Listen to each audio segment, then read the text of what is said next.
Ladies and gentlemen, good day and welcome to Q4 FY25 earnings conference call of Gateway Distriparks and Snowman Logistics Limited. Q4 FY25 earnings conference call. This conference call may contain forward-looking statements about the company which are based on belief, opinion and expectation of the company as on the date of this call. These statements are not the guarantees of future performance and involve risks and uncertainties that are difficult to predict. Should you need assistance during the conference call, please signal an operator by pressing star then zero on a touch-tone phone. Please note that this conference is being recorded. Today on the call we have Mr. Prem Kishan Das Gupta, Chairman and Managing Director, Mr. Ishan Gupta, Joint Managing Director, Mr. Samvid Gupta, Joint Managing Director. From Gateway Distriparks Limited, we have Mr. Karthik Sundaram Iyer, CFO, Mr. Rajguru Behgal, Chief Business Officer, Mr. Manoj Singh, Chief Strategy Officer. From Snowman Logistics Limited, we have Mr. Padamdeep Singh Handa, CEO and Director, Mr. N. Balakrishna, CFO. I now hand the conference over to Mr. Samvid Gupta, Joint Managing Director, for the opening remarks. Thank you, and over to you, sir. Thank you. Good afternoon, everyone. Just before we started the Q&A, we thought we'll make it a bit easier because this time we had some accounting entries which were a bit of one-off in nature. So we'll just give clarity on a couple of them. We've given it in our press release, but we uploaded that a bit late as the meeting ran for longer. So basically, CFS revenue, it appears to be negative, but actually this is on account of change in accounting method between gross revenue, net revenue of some certain discounts. So for the full year, this figure is about 46 crores. So if you add that back, then FY25 revenue for CFS vertical would be higher than FY24. Then another big change is that in December, Snowman Logistics became a subsidiary. So now it gets line by line consolidated. So for the full year, we have 145 crores of revenue, about 25 crores in EBITDA and PBT of 3 crores and PAT of 3.5 crores on account of consolidation. There was a big one-time hit on, it's a provision, it's not a cash payout yet, but of about 12.8 crores. This is on account of the merger that we did within the group between Gateway Distriparks and Gateway Rail at the time and one more group entity. This is a provision we've taken on stamp duty amount payable for it, but since the amount was not ascertainable, back when we did it 3-4 years ago, we've just taken it as a contingency right now. And then the last item is that we've taken a exceptional income. Last quarter we took it up about 390 crores for gain in goodwill of Snowman. But this quarter we've corrected it. We've done the fair value of equity on consolidation, and there's a minus 258 crores there. Net off is still 131 crores, but again it's a line item that's come in. It's not having any impact on cash flow or actual losses to the company. So I hope that clarifies a few of things in the results. We can now move to Q&A. I'll just hand it back to the moderator, please. Thank you. Thank you very much, sir. We will now begin the question and answer session. Anyone who wishes to ask a question may press star and one on the touchtone telephone. If you wish to remove yourself from the question queue, you may press star and two. Participants are requested to use their handset while speaking and avoid Bluetooth, earphones or speakerphones. Participants are also requested to limit themselves to 3 questions at a time to give others in the queue a chance, and can rejoin the queue thereafter. Ladies and gentlemen, we'll wait for a moment while the question queue assembles.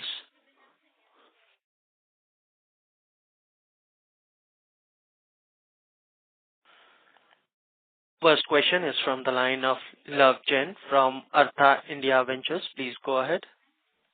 Hi, good evening. Thank you for the opportunity. First question is on Snowman Logistics. In the IP, you mentioned on the facilities in Kolkata and Krishnapatnam will commence in June 25 and Q2 of this financial year respectively. However, on the second last page under the expansion plan, state the Krishnapatnam facility is expected to start operate in July 26, which is a Q2 of FY 27. Can you please clarify, is this are different phases of the same plant, or is there been change in the timeline? And what revenue growth targets has the company set in alignment with this increase in warehouse capacity?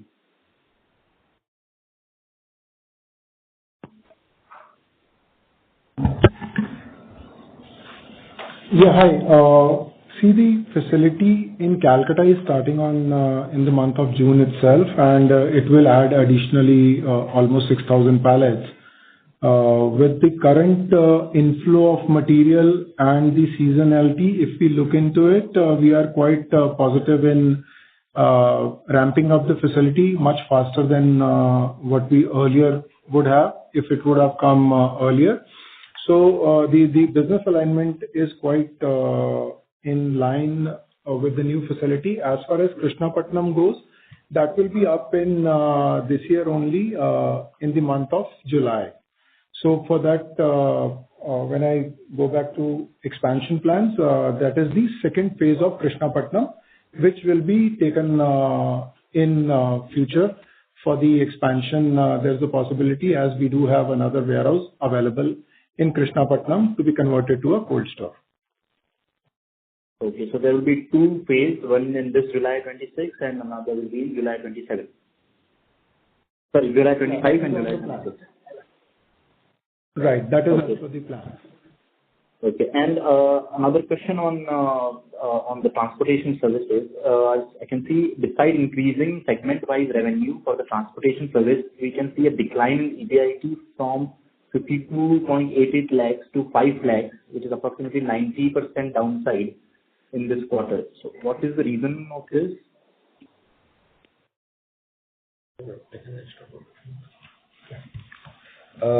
Hi, Bala here. Just allow me a minute. So you're looking at the quarter-on-quarter comparison, is it? Yes. See, just for the sake, is it Q4 versus Q3 comparison you're doing, or Q4 versus Q4? Q3, Q4. Q3, Q4.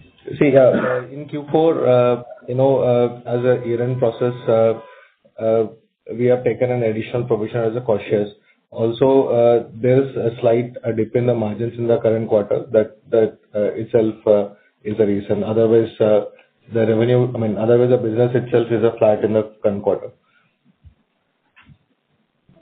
Okay. That answers your question. Yeah. Yeah.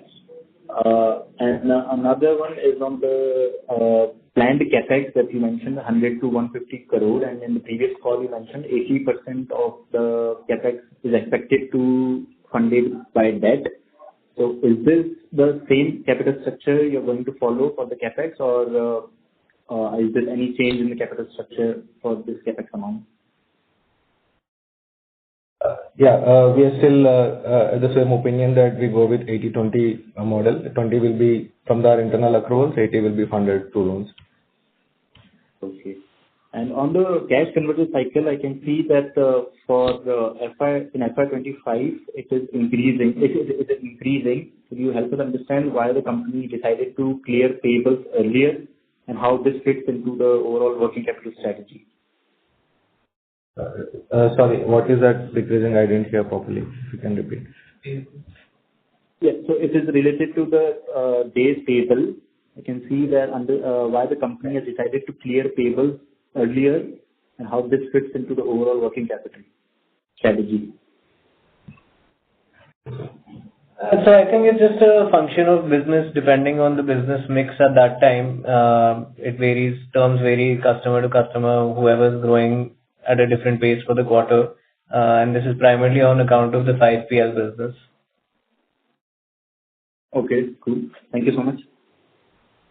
Love, just one more thing, since you touched upon expansion. I just want to add that apart from the capex which we are planning, which will be for buying land and building up our own facilities, similar to a Lucknow model, we are also discussing BTS, where someone else builds a warehouse and we do a long-term lease for more locations. So we'll be growing on both asset light model as well as our own projects. Okay, cool. Thank you so much. Thank you. Thank you. Before we move to the next question, a reminder to the participants to ask a question. You may press star and one. Next question is from the line of Rohit from Samatwa Investments. Please go ahead. Yeah, good evening, and thank you for the opportunity. So my first question is on Snowman Logistics. See, the margins have seen a significant dip over the last 3 to 4 years, where we were reaching somewhere around 18 to 19%. And I guess this year we have ended in 11% for the warehousing part of the business. So just wanted your thoughts on what's been the reason for this decline. Is it some accounting change, or is there a mix change, or what is the main reason for this?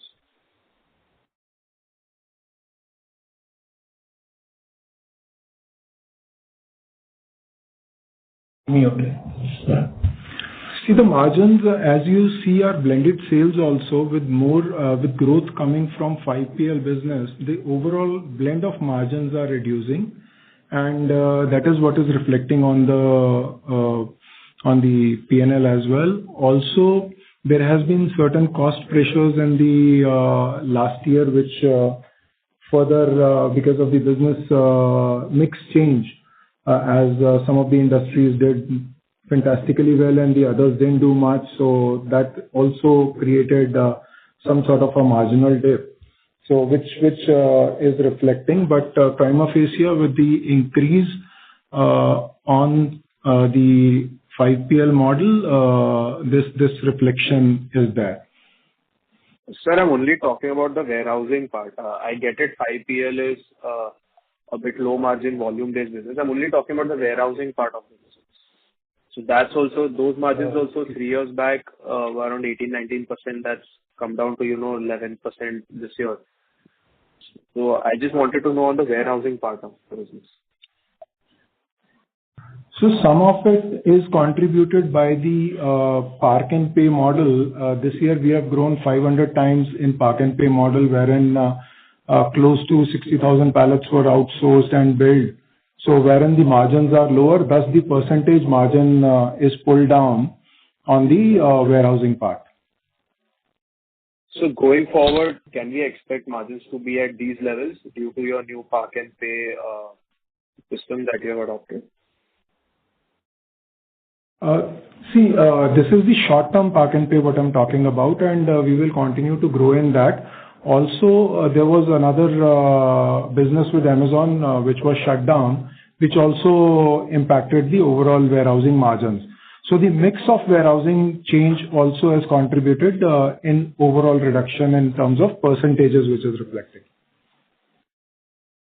Fair enough, sir. Thank you. My second question is on Gateway Logistics per se. So just a broader picture I want to understand. In 3 to 4 years back, in one of your calls, you had highlighted you want to increase your satellite terminals. You want to expand more in central India, in Rajasthan. I get Jaipur hasn't come through, but apart from the facility in Uttarakhand, Kashipur facility, we haven't been able to add a lot of satellite terminals, to improve our volumes. We just wanted, what are our plans going forward in terms of, maybe setting up new ICDs or, leasing out something? What is exactly our goal going forward?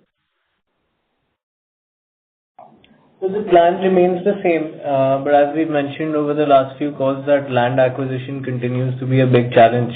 We've almost finalized a couple of parcels, and then due diligence doesn't go through. Some title issue is there, some people back out last minute on price.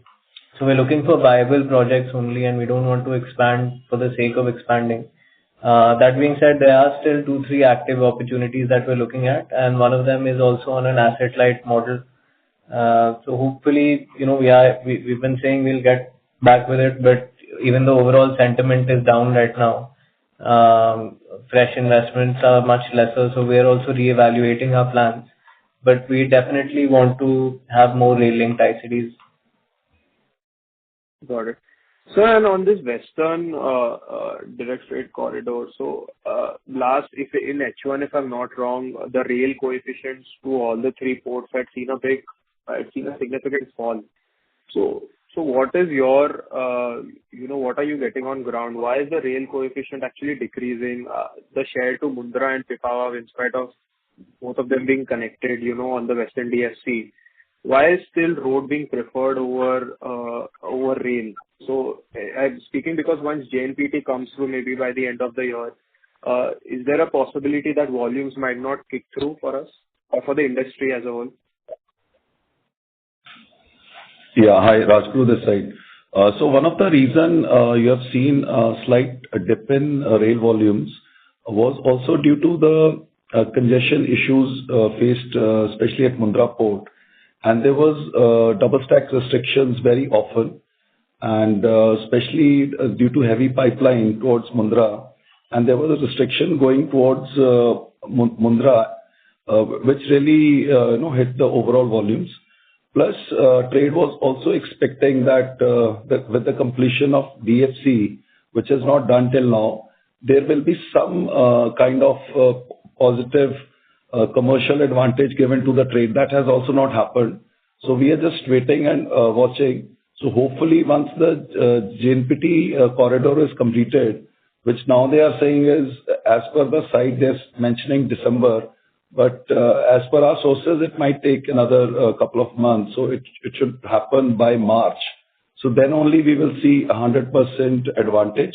Then there's a possibility of some shift from road to rail. Fair enough.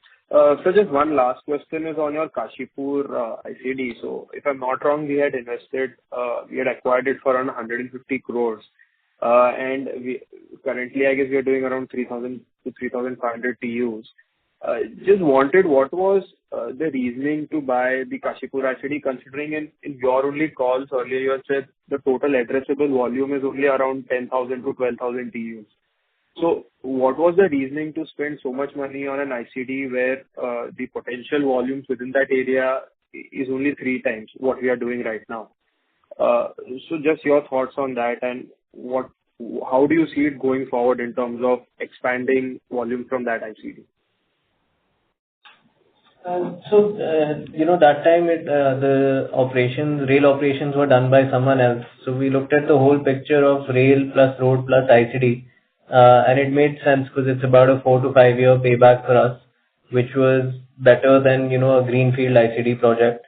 While the volumes are not as high as, say, NCR or Ludhiana, it's still a good catchment area. There are some fresh investments also coming in that region, and with our increased services and us hubbing it via Gadi, via Pyala, we can target a slightly wider market there, because we can pass on the DFC and double stacking margins. So that was the thought behind it. Okay, fair enough. If I just have one more question on Snowman Logistics per se. So it's on the 5PL business. So I understand organically, within the 3 clients that we have, we've been doing well. But it's been 3 to 4 years, and we haven't been able to add any new customers, So are you still confident? And I just want to know is there any real value addition that you are able to give to the clients? Because if I look over the last 3 years, I get it, we have 3 clients, but there's been no inorganic growth on that part. So how do we plan to expand the 5PL business? So this year we have added 2 new customers. One is Unilever and the other one is an Indonesian coffee chain by the name Kopi Kenangan. And that will start reflecting, it has already reflected in our books this year, and it will further increase the volumes in the coming years. And we are constantly working on creating new similar customers apart from our organic growth from the existing ones. Okay. So the Unilever part, what are we exactly doing for them? If you could just elaborate. So we're doing their ice cream distribution in northeastern states, 7 Sisters from our Guwahati warehouse. Okay, sir. Thank you so much, sir, and all the very best. Thank you. Thank you. Thank you. Next question is from the line of Bhumika Nair from DAM Capital. Please go ahead. Yeah, hi. first, I just want to understand all the exceptionals, as there are multiple from what I understand. One is clearly the revaluation of Snowman goodwill, which is 258 crores. Second, I believe there is some stamp duty, and third, there is a revaluation of the revaluation of assets, because of which the depreciation is also kind of changed during the quarter. Is that understanding? Are these the three exceptionals? And if you can just highlight if I've missed anything else during the purchase so far. Yeah, it's that plus Snowman number getting 9/9 consolidated. And also the CFS revenue getting adjustment, which we've been doing for the last 3 quarters as well. So it's not a like to like. If you look at Q4 last year versus Q4 this year, you'll see a change in, this is basically gross revenue, net revenue. Some discounts earlier were counting as part of net revenue. So that's about 46 crores on the CFS revenue side for the full year. Okay. And from a depreciation perspective, can you clarify what is being the impact for the quarter and for the year because of this useful life being reassessed? Right. We've only done it in Q4. We've not done it backdated from Q1. It's between 3.5 to 4 crores. So it's lower by 3.5-4 crores for the 4Q, which is where it will continue and this is a base to be utilized for now, the next year as well. Is that understanding correct? Yes. Yeah. Okay. And on this revaluation of the Snowman goodwill, 258 crores, was there any tax benefit associated to this? No, this is just a pure goodwill. It comes as goodwill. So we had taken a gain on goodwill, and then now we've taken an impairment on goodwill. So net we're left with plus 132 crores for the year. There's no tax impact, nothing. It's purely a balance sheet item. Okay. Fair point. Just if you can call out what has been the rail and the CFS EBITDA per TU or anything of that sort, if you can just talk about that as well. Yeah, so roughly it's about 9,500, 9,600 for the rail side, and say 1,400 for the CFS side. This is for the fourth quarter, right? Yeah. Okay. And so also for the full year, actually. Sure. For rail, if we see now last 2-3 quarters, we've kind of settled at this 92,000-93,000 TUs per quarter and about 95 to 9,700 crore range for EBITDA per TU. So it's fairly sticky around this number. How are we seeing growth kind of coming back, given that we don't have any particular ICDs in pipeline for 26 per se, or and it seems that at least at Kashipur, etc., we've not been able to scale up volumes per se. So if you can just throw some light on this and any progress on any land acquisition for any ICDs that we were planning, any progress out there? So because Q1 was low, this Q1 will be much better, say more in line with what we've done Q2, 3, 4. So you'll see some growth there. But otherwise, we're just waiting on, say, one is the July date of the tariffs, how that plays out. Overall, also sentiments are lower.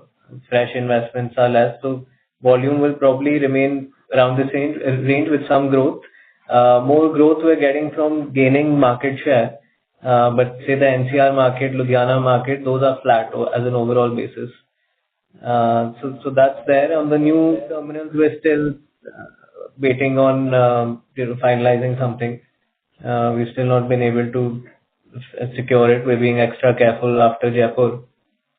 So once it's there, we'll announce it and let you know. Sure.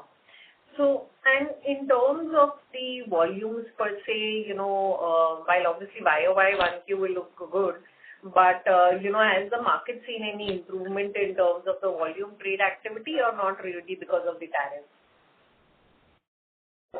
So not solely because of the tariffs. Generally, also even before that, volumes were flat. And I think if you see across the industry, it's like this right now. Okay. Okay. If you can just also talk about the market share numbers and how our double stack has panned out in this particular quarter. Yeah, I'll take it. So in quarter four, our market share at NCR has been steady at 17%. And at Ludhiana, so we have regained our market share to 27%, which last year it was as low as like 24-25%.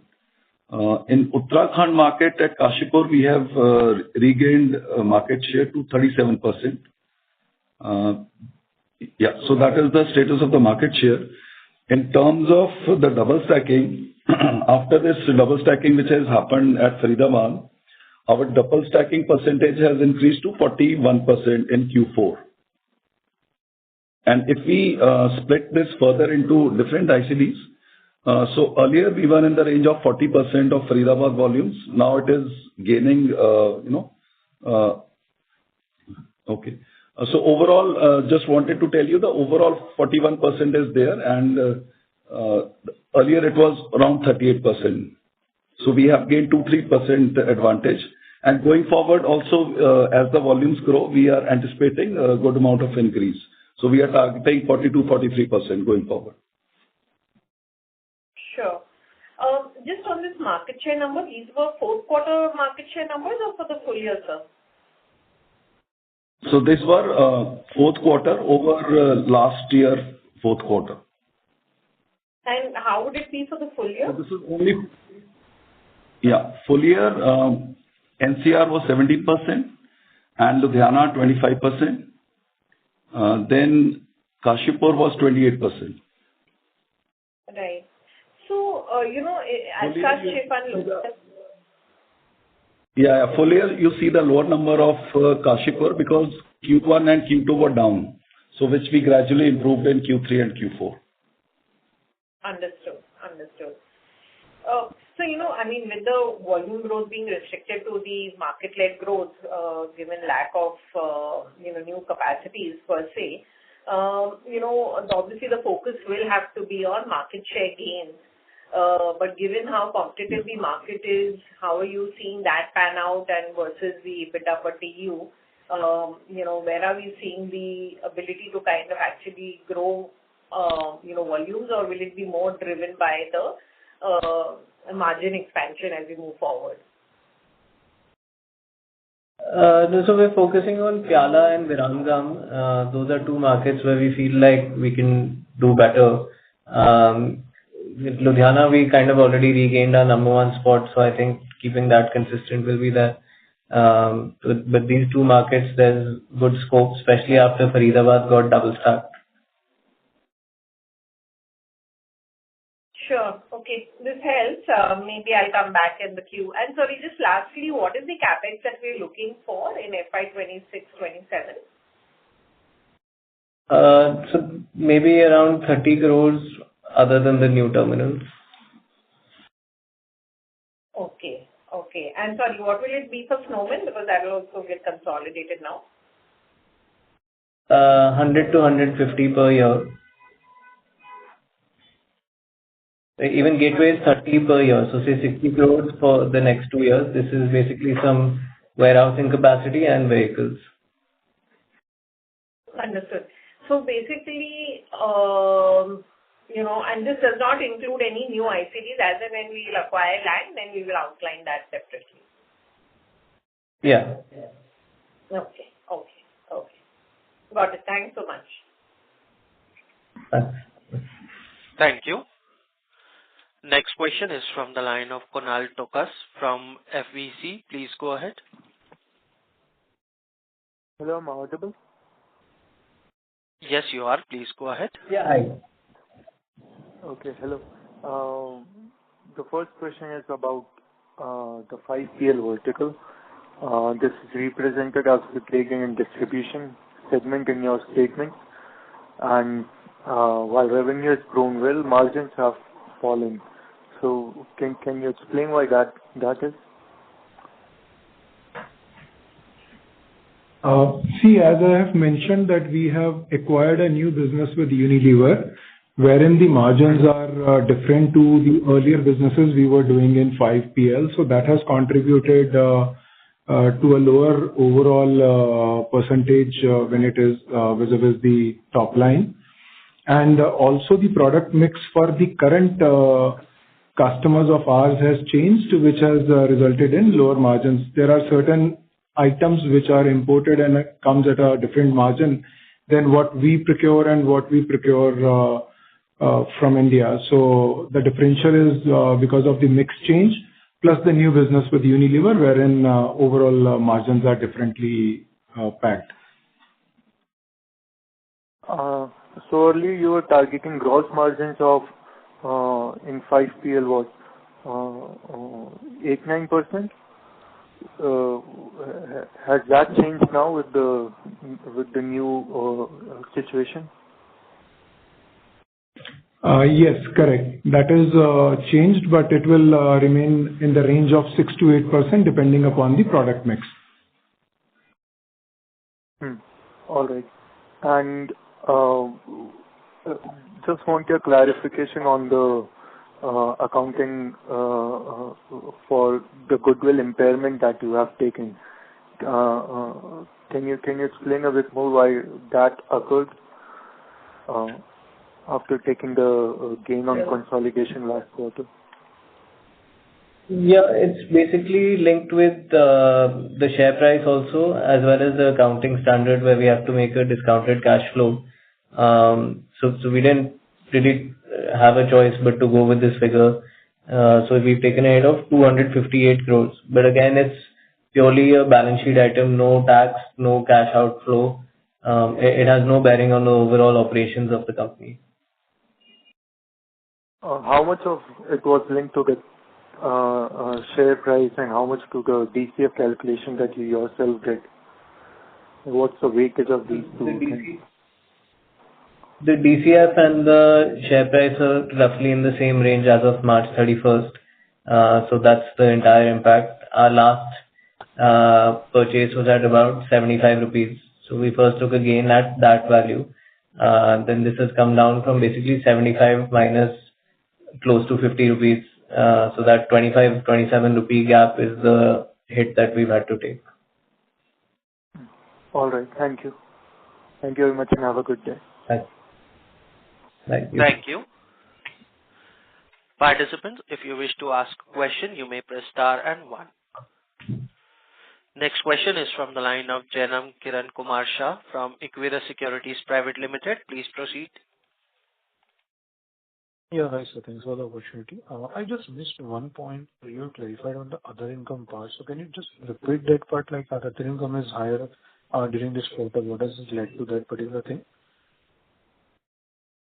So there's some routine write-backs of discounts and incentives payable.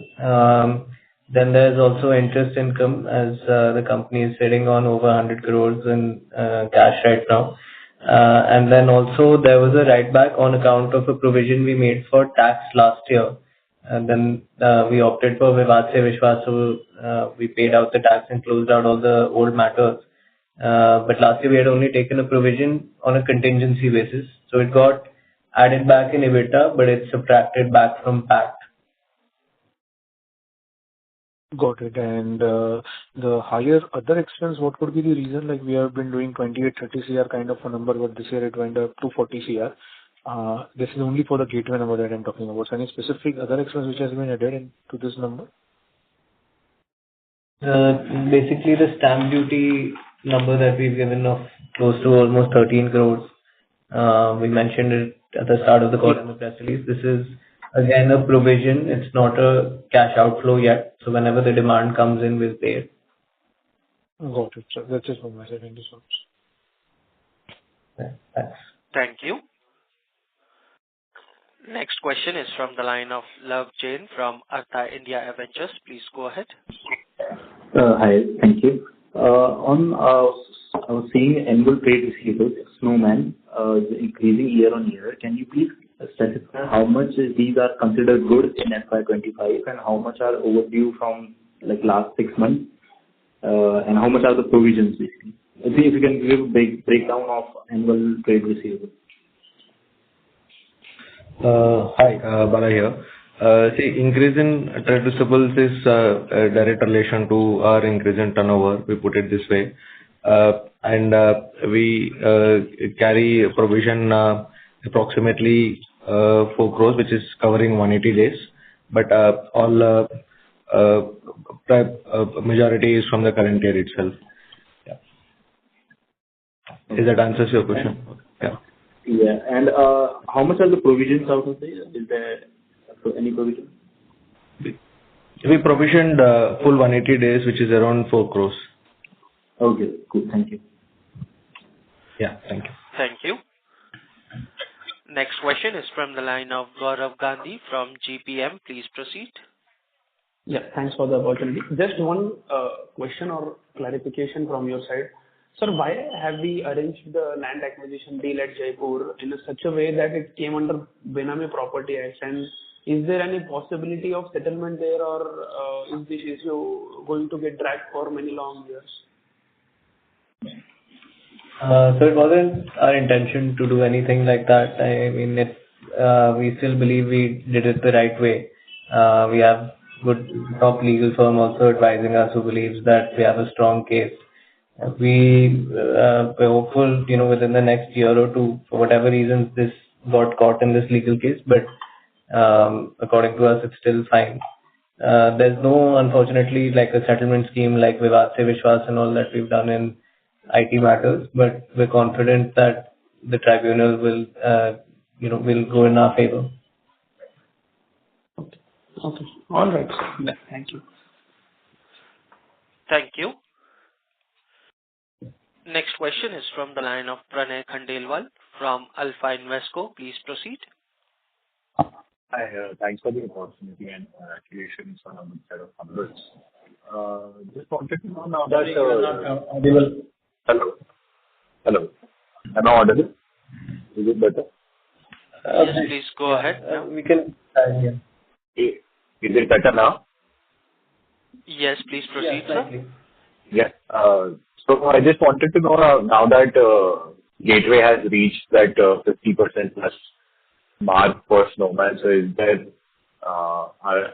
the Gateway still looking to invest more in the company, or maybe completely merge Snowman into GDL? How is the management thinking about that?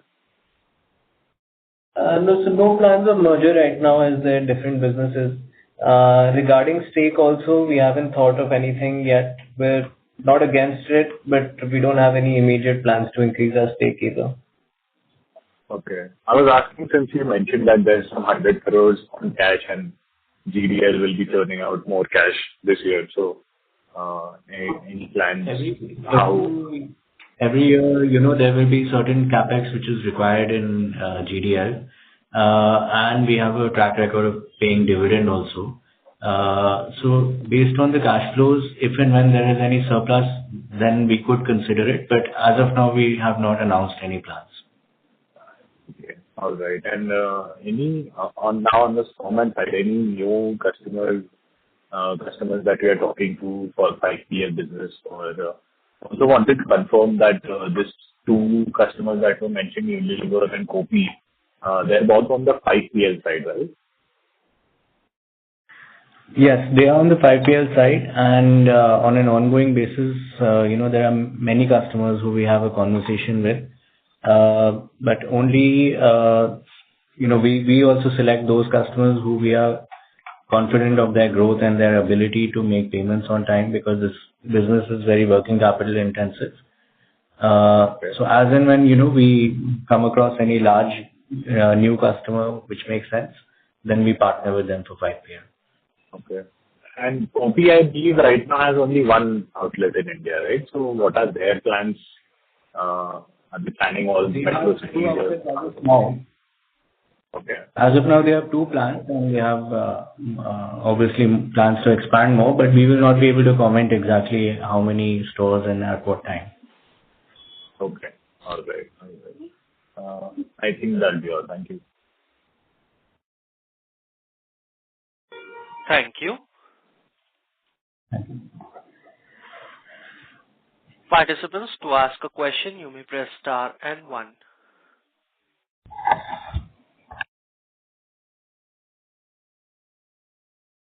Ladies and gentlemen, to ask a question, you may press star and one. Next question is from the line of Kunal Tokas from FVC. Please go ahead.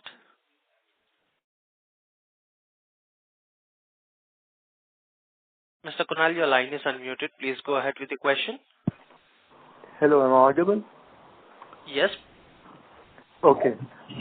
Just a quick question. You mentioned right now that choosing the right customer is very important for your 5PL business, because obviously you take inventory ownership and you don't want to be left hanging with inventory you can't sell.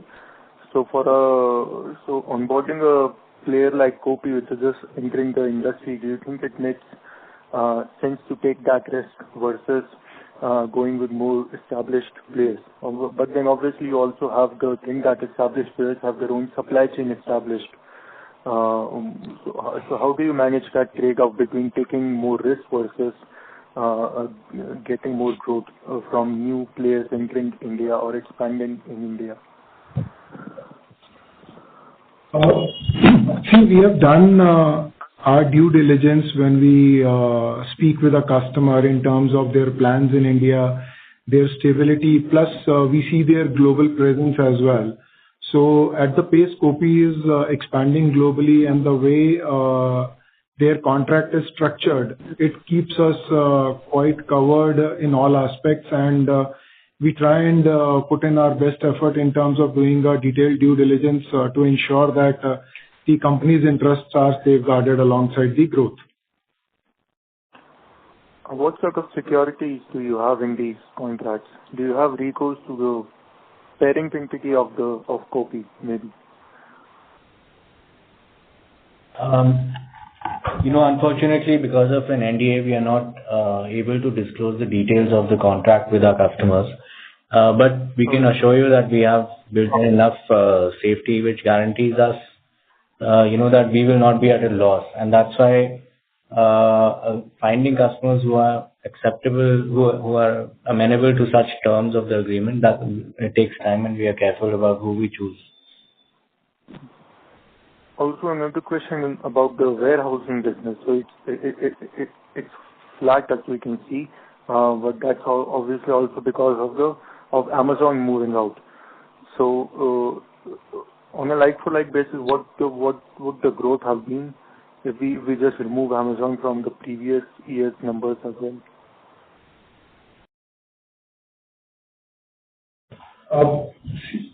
If we remove... If we remove Amazon business alone, this from the Park and Pay and the dry business, it's around 5% increase we can see in a warehousing business, which is exactly been compensated by loss of Amazon business in the top line, which is around 10-11 crores, works out to be. And what has been the sort of pricing decline in the last 1 year? The pricing decline is for the margins impact is for the various reasons. One is our temperature control business remained flat, and there is a few customer segments like meat, seafood, and poultry. These were down year on year by 15%. That has a direct impact on our margins. Yeah. And are Hope these this addresses the question. Yeah, it does. Yeah, so there has been a pricing decline, right? Yeah. Okay. And are your... Sorry, just to clarify, Kunal, when we say there's been a pricing decline, it's because our mix has changed. So certain products which are stored at certain temperatures, the pricing is more, and some of those have come down. But on an average, with across most of our existing customers who we do renewals with, then about 4 to 5% pricing increase we have this year. So 4%. But the mix changes. That's why, on an overall pricing basis, you'll see the drop. But contract basis with customers, we are able to get increases. All right. And how are you seeing the competitive intensity in this business? Because, warehousing is the core of your business where you generate the most cash, which you can then use to grow the 5PL business, while transport is more of just an ancillary service. So how do you see the competitive intensity in this business? So as of now, on a pan-India basis, we are still the leader by a large margin in terms of capacity. On a regional level, at every location, there are some cold storages who we compete with. And on the 5PL side, we don't have any competition as of now. But the scenario can change as the industry is maturing and as more and more shift is happening from unorganized to organized. So we do expect healthy competition to come in. And that is why we continue with our growth plans. And is your growth in this business limited just by the supply side, that is people not building enough cold storages? Or do you think there's also hesitancy from demand side, that is customers finding the cost of cold storage, professional cold storage services like you do, maybe a little bit too much compared to what they have been doing, which might be unorganized, but that is what they have been doing. It's a mix of both. You're right that people who are shifting, from an unorganized setup to more organized, they see the value in using professional cold chain services. And also there are certain places where our warehouses are running 100% full. So that's a supply side constraint that we have. All right, understood. Thank you very much and have a good day. Thank you. Next follow-up question is from the line of Love Jain from Artha India Ventures. Please go ahead. Thank you. On the industries we are serving in the Snowman, in the IT agency, we have a good amount of industry that we are serving. If you can give me which one is the highest margin in this quarter, if you can provide what are the top industry that we are serving. We are serving from QSR to ready-to-cook food to the quick commerce. Quick commerce has been the recent add-on. Can you give us the revenue breakdown? We will not be in a position to share that. It's a blended sort of a thing, so not ready at present with you. Okay, cool. Thank you so much. Thank you. Ladies and gentlemen, that was the last question for today. Participants that have missed out due to time constraint can reach out to the management and SGA for Gateway Distriparks and Snowman Logistics for any further information. With that, we conclude this conference. Thank you all for joining us, and you may now disconnect your lines.